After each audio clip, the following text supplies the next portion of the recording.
Chit fund ಹೆಸರಲ್ಲಿ ಕೋಟಿ ಕೋಟಿ ಉಂಡೆನಾಮ ಹಾಕಲಾಗಿದೆ. ನೂರಾರು ಜನರಿಂದ ಲಕ್ಷಾಂತರ ರೂಪಾಯಿ ಹಣ ಸಂಗ್ರಹಿಸಿ ವಂಚನೆ ಮಾಡಿದ್ದಾರೆ.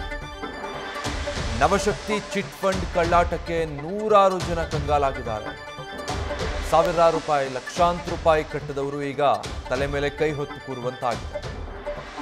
ಈ ಘಟನೆಯಿಂದ ನೊಂದು ಆತ್ಮಹತ್ಯೆಗೂ ಕೂಡ ಯತ್ನಿಸಿದ್ದಾರೆ ಮಹಿಳೆಯೊಬ್ಬರು. ರಾಜಾಜಿನಗರ ಠಾಣೆಯಲ್ಲಿ ಚಿಟ್ ಫಂಡ್ ಹೆಸರಲ್ಲಿ ಮೋಸ ಮಾಡಿದ್ದಾರೆ ಅಂತ ಎಫ್ಐಆರ್ ರಿಜಿಸ್ಟರ್ ಆಗಿದೆ. ನಗರ ಪೊಲೀಸ್ ಆಯುಕ್ತರು ಹಾಗೂ ಗೃಹ ಸಚಿವರಿಗೂ ಕೂಡ ಇದರಿಂದ ಮೋಸ ಹೋದವರು ದೂರು ಕೊಟ್ಟಿದ್ದಾರೆ. ನ್ಯಾಯ ಕೊಡಿಸಿ ಅಂತ.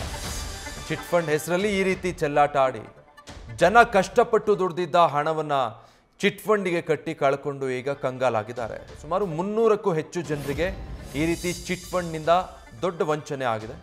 ಒಬ್ಬೊಬ್ಬರಿಂದ 2,50,00,000 ಹಣ ಪಡೆದು ವಂಚನೆ ಮಾಡಿದ್ದಾರೆ ಅಂತ ದೂರು ನೀಡಿದ್ರೆ ಸಾಕು, ಕ್ಲಿಯರ್ ಮಾಡ್ಕೊಡ್ತೀವಿ ಅಂತ ಹೇಳಿ ಸುಳ್ಳು ಹೇಳಿದ್ರಂತೆ. ಡೀಟೇಲ್ಸ್ ಕೊಡ್ತಾರೆ ಅಂಕಿತಾ, ಲೈವ್ನಲ್ಲಿ ಜಾಯ್ನ್ ಆಗ್ತಾ ಇದ್ದಾರೆ. ಅಂಕಿತಾ, ಇಂಥ ಪ್ರಕರಣಗಳು ಮೇಲಿಂದ ಮೇಲೆ ಆಗ್ತಾ ಇರುತ್ತೆ, ಮತ್ತೊಮ್ಮೆ ಜನ ಮೋಸ ಹೋಗಿರೋದು, ಈ ಕೇಸ್ ಡೀಟೇಲ್ಸ್ ಏನು ಗೊತ್ತಾಗ್ತಾ ಇದೆ?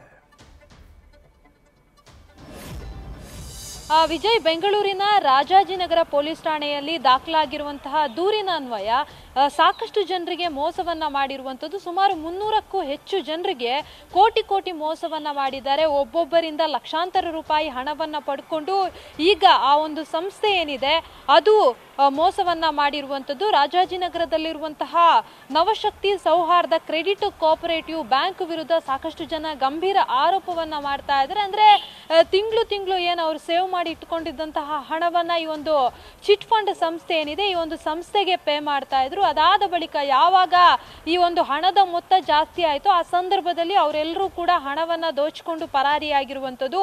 ಈಗಾಗಲೇ ಈ ಪ್ರಕರಣ ಸಿಐಡಿಗೂ ಕೂಡ ವರ್ಗಾವಣೆ ಆಗಿದೆ. ಆದ್ರೆ ಸ್ಟೇಷನ್ ಅಲ್ಲಿ ದಾಖಲಾದಂತಹ ಪ್ರಕರಣಕ್ಕೆ ಸಂಬಂಧಪಟ್ಟಂತೆ ಪೊಲೀಸರು ಇದುವರೆಗೂ ಯಾವುದೇ ರೀತಿಯ ಕ್ರಮವನ್ನ ಕೈಗೊಂಡಿಲ್ಲ.